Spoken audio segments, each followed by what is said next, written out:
Hey there, this is Perch, and this topic is more of a, it goes beyond comics, and you'll see why here in a minute. But there's a phenomenon that is not new. A lot of people think it's new because the internet, and social media, and everything has kind of signal boosted the whole behavior. But it's not new. This is something that goes back a long way, and it's taking there's Schadenfreude. There's taking pleasure in someone else's misfortune. Um, and in comics and in I think in a lot of mediums, it's not just comics, but of course I see and I talk to the people who are buying comics. So I think that's my perspective, but you do see it other places. There's always been this kind of personality trait or type that doesn't like something and then really wants to see it fail. And I think in current times, there's this statement that gets tossed around, which on the surface I think is fine, and that is, if you don't like it, maybe it's not for you, don't buy it. And I think that if you take the emotion out of it, if you take the kind of the sneering kind of way it's often said, there's nothing wrong with that statement, and because it's common sense. If I don't like liver, then I shouldn't eat liver. Maybe liver is not for me. There's nothing weird or controversial or offensive about that statement. It's common sense. Not everything could possibly be for everyone, but for whatever reason, with entertainment properties, and kind of the same thing true with sports, when you get emotionally invested in something, when it becomes a big thing for you, it's hard to just let it go. It's hard to just say, well, this isn't for me, I'm going to ignore it. And if it's popular, it's not going to bother me. There's something about us as people, as human beings, that wants the things that we like or don't like to be reflected in the culture, in the mass market, if you will. And that's strange. It's it sets people back in a lot of ways. If you think about it, it's a human trait that causes us to worry and put a lot of effort and energy into things that really don't matter to us. And for a long time in comics, where you'd see this come out is with Marvel and DC.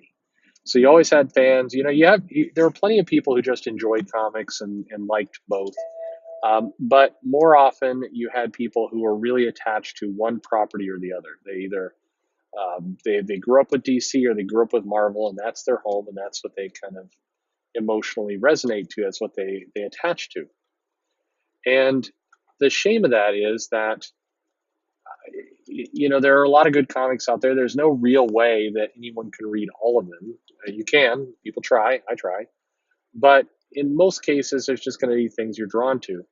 And so the part that I'm kind of commenting on, that again, the behavior I've always found strange is not necessarily that you want what you like to be popular. That's normal. That's understandable. It's wishing it would fail. The things you don't like, wishing those things would fail, because it's not as if there's a tiny, tiny amount of room in comics for only 8 titles, and if they all 8 titles get filled up with things you don't like, there's no more room for a ninth title. So you don't have to root for something to fail.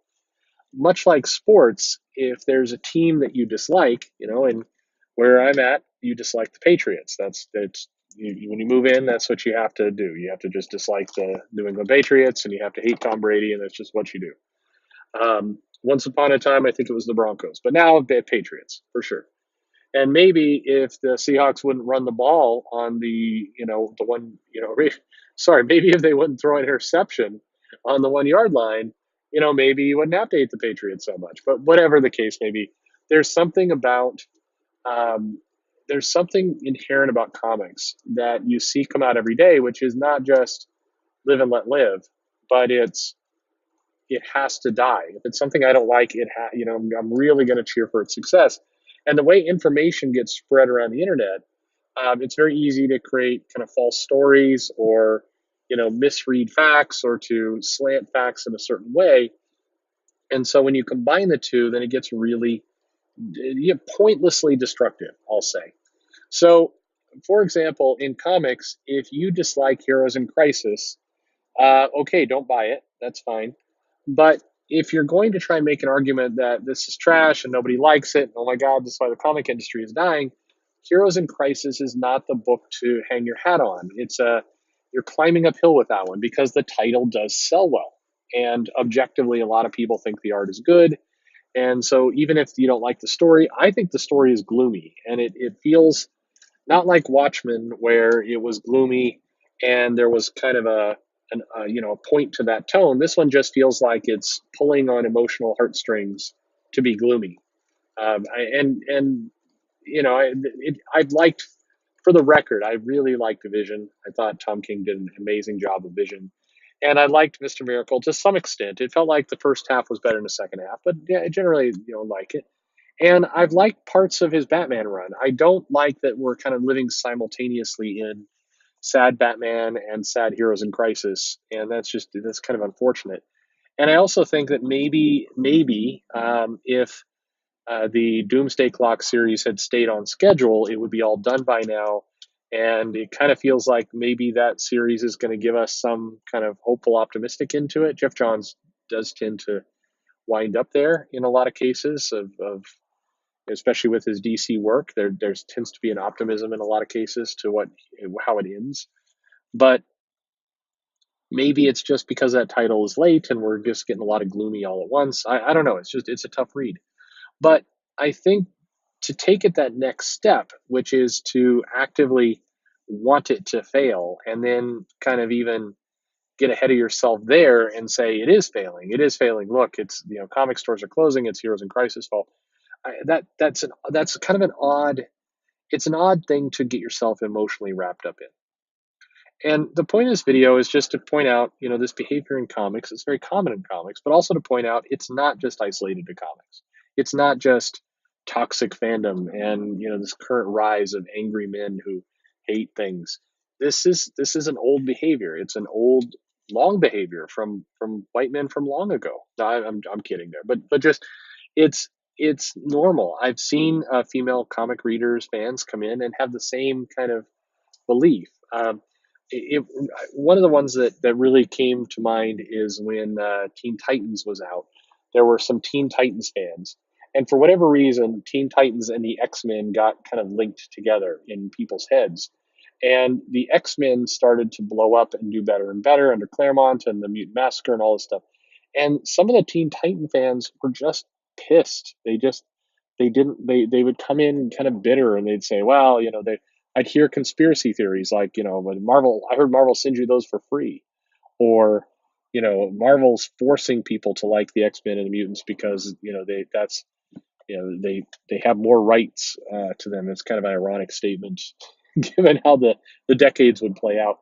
But there was this angry kind of bitterness from the Titans fans toward the X-Men titles that went beyond just I like my title better than yours and this is the one I'm going to stick with, and went into the realm of I really hope it gets canceled and dies, and then it actually is failing, and it's a big conspiracy why it's not being canceled. And this is old behavior. I think the key here is that this is not new. So, for better or worse, take heart. This is not some new evil, white nationalist wave that's coming over comics to make people hate things. It's people have always kind of irrationally disliked things. Um, don't know why. What do we do about it? I mean, not much. Just the biggest thing I always say is fact check things before you go reposting them. And I say this from, if you are invested into a culture war or a comic company or a title or a publisher, whatever it happens to be, if you're really invested in it, then the best thing you can do is, number one, support the books you like, support it with your wallet, support it with your attention. And the worst thing you can do is constantly tie it to the things you don't like. For example, if you love Image Comics and you believe in the creator revolution and you're just a big fan, you like what they do there, you think the quality is higher and everything else, you don't need to start every argument with Image lets the creators do what they want. Unlike Marvel and DC, those guys are jerks. Just leave that second part out. People get it. You just go with what you really love about the title and don't hang that anchor around the neck of every up and comer. And the same thing is true with a lot of the indie comics and the crowdfunded stuff. There are some good comics there. There are some people who are passionately trying to make a business, trying to get a property out, trying their hardest to do something impressive. And that's cool. I think, first of all, good for them. And let's get some titles out. I think this battle for comics should be won on output. So let's get those comics out into the field. But while you're promoting those comics, you don't need to go, yeah, and PS, I hate Star Wars, Captain Marvel's trash, and screw DC. That doesn't you're putting an anchor. You're creating a fight where there doesn't need to be fight, where the quality of the actual book and the thing you're promoting is good enough. Just put your energy behind that. But it's fun to complain, but this is kind of beyond that. It's really kind of hoping and urging something to fail. And the only bit of advice I can give on this topic is that if you love something, support it, and the bad things will fail on their own.